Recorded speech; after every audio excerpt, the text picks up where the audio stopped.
Hey folks, Brendan here from Bluelight with an interesting question for you.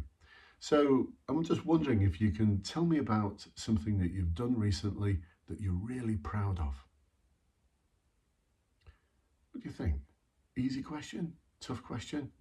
Well, it's a question I've been asking my clients recently who are going for promotion, who I'm coaching for sergeant to inspector, for inspector to chief inspector to superintendent, and PC to sergeant. And there's a reason behind it as well. I'll tell you the story of where this comes from in a moment. But if you want to find out more about how to join those one-to-ones and the webinars and the coaching sessions that I allude to, then check the links below and you'll find out how to join something called the Enforce Advancement Group for just £3.33 a month. This is where you get an online course on how to answer interview questions for promotion boards, specialist interviews. It's something I've been doing now for 26 years, helping to support people within the sector to succeed. And you're also going to get access to weekly practice webinars and all the recordings of weekly practice webinars, well over a year's worth. So plenty to geek out on there.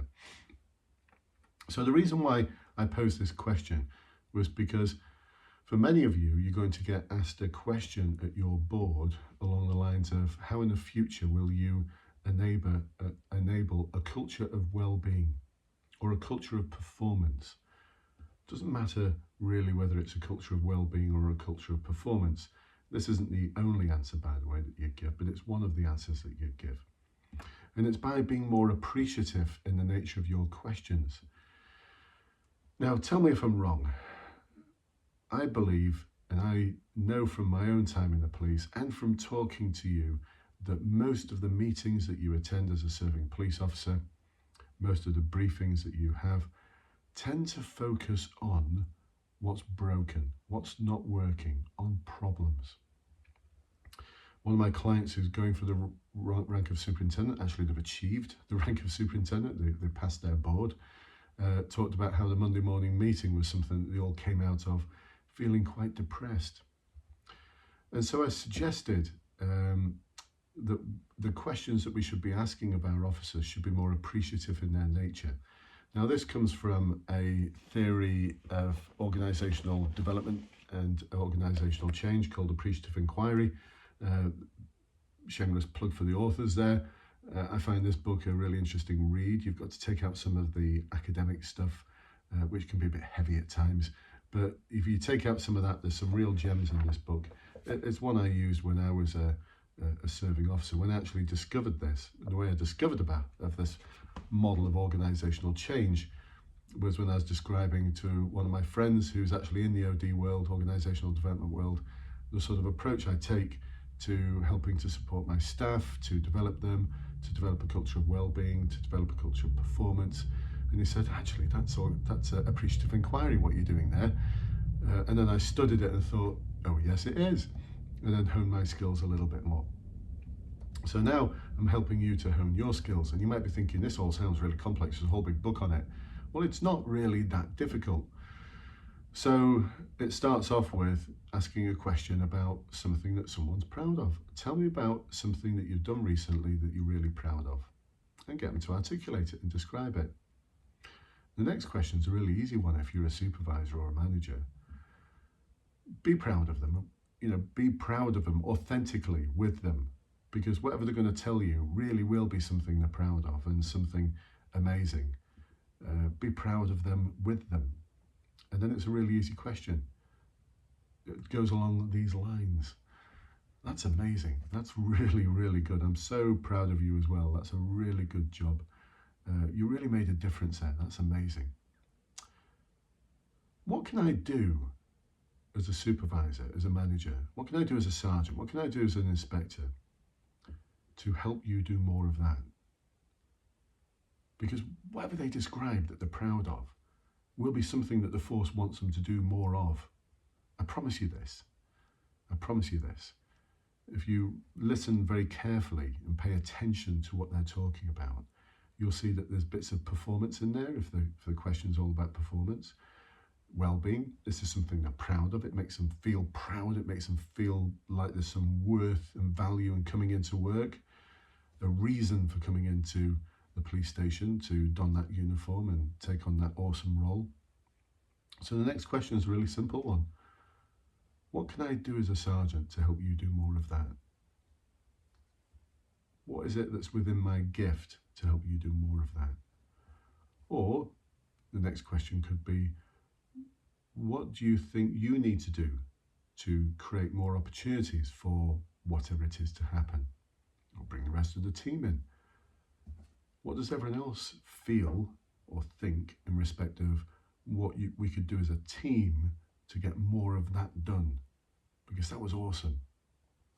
And I'm not talking about like a 3% reduction in burglary, or what I'm talking about is when you've gone home, you don't go home and say, what a great, awesome day that was. We've seen a 3% reduction in burglary.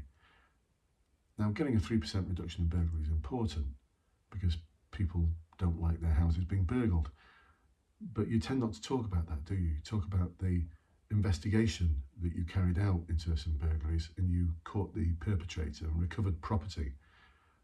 I still tell a story of how I recovered some art, the art boxes from a school was stolen in a burglary, and they were making kites for Easter, and all of their, this was over 20 years ago, but all of their kit that they're using to make the kites out of papier-mâché and balsa wood and stuff like that was stolen, and they couldn't make their kites for Easter, and it was a tradition at the school.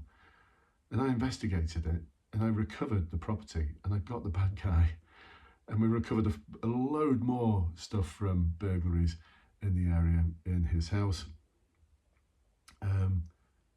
And that moment when I took that box of kite making kit to the school and took it into the classroom, the couple of boxes, they were just, I can still picture their smiles. It was awesome. And then a few days later, the head teacher called me back to the school and they presented me with a kite. They made me a kite. So that Easter, I flew a kite made by the children at that school. I was really proud. I felt like I'd done a really good job. Now, if my sergeant had asked me, what do you feel we need to do more of that kind of thing, I would have talked about having the freedom to be able to carry out an investigation of worth and value, and investing the time in a really decent house search, because during that house search, he was the one trying to chiver me out, saying, come on, we've found what we're looking for. And that's when I picked up a box of CDs and thought, this music doesn't match this person that's been arrested. And as I flicked through the CDs, I opened up one of the boxes, and one of them had a different person's name written on the CD and their telephone number. Turned out all the CDs had been stolen in the burglary a couple of nights before. And so, but he didn't ask me. So he didn't get that best out of me, because that's what they would have been saying. And I know my colleagues would have said the same thing. So this is how it works, folks. It's really simple, isn't it? We just start off by asking a question about something that you're proud of, and then they tell you, and then you just ask them, what do I need to do to create an environment where you can do more than that? And what do you need to do more of to enable you to do more of that? Now, the reason why I call it the hardest question is because I've set this as a task for so many of those who I am doing one-to-one coaching with. And my client today came back to say that they ran it by their sergeant, their fellow sergeants, who said, why are you asking that? That's a really weird question. Why would you want to ask that question of the constables? And they were really taken aback, really, by how their colleagues were sort of so against this question. I mean, it's such a simple question, isn't it?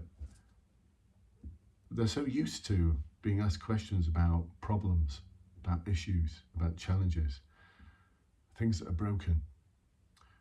We've not forgotten to ask questions about the things that make us tick, the things that made us want to join the police, the things that make us proud to be police officers. Have we forgotten how to ask those questions? They're called appreciative questions, and we focus on these a lot in our webinars, and how you can utilize a change in style of your questions to get the best out of people. And my client actually went ahead and did it.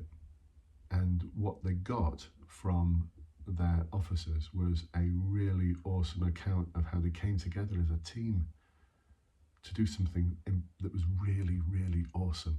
Really, really awesome. And she was very, very proud of them, and rightly so.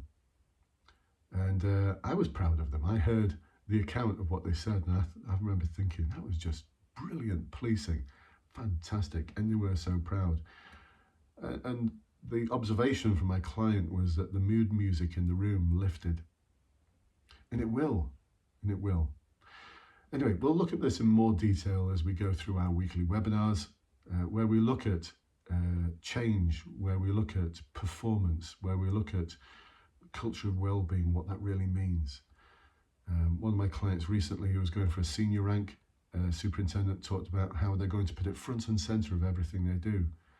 And I latched onto that and asked them, yeah, but how are you going to do that? What does that actually look like? They passed their board. They got a really awesome mark. And it's because we came up with specific detail about how they're going to actually deliver on something that's really important to the force, as opposed to open door policy. I'll always listen to what people have got to say, big shopping list of all the usual suspects things. So something different, something bold. And that's what we do in our webinars. Come and join us. I'd be absolutely delighted to have you on board.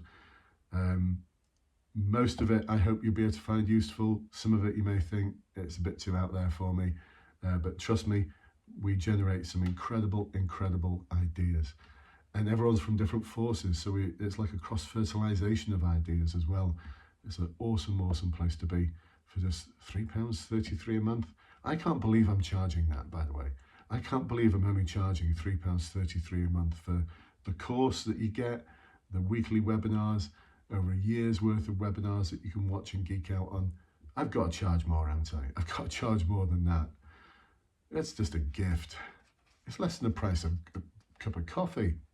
Anyway, it's up to you. It's up to you. I look forward to seeing you on one of the webinars, and I hope you've found this useful, and try it out. You know, just try it out. Tell me about a time. Tell me about something you've done recently that you're proud of.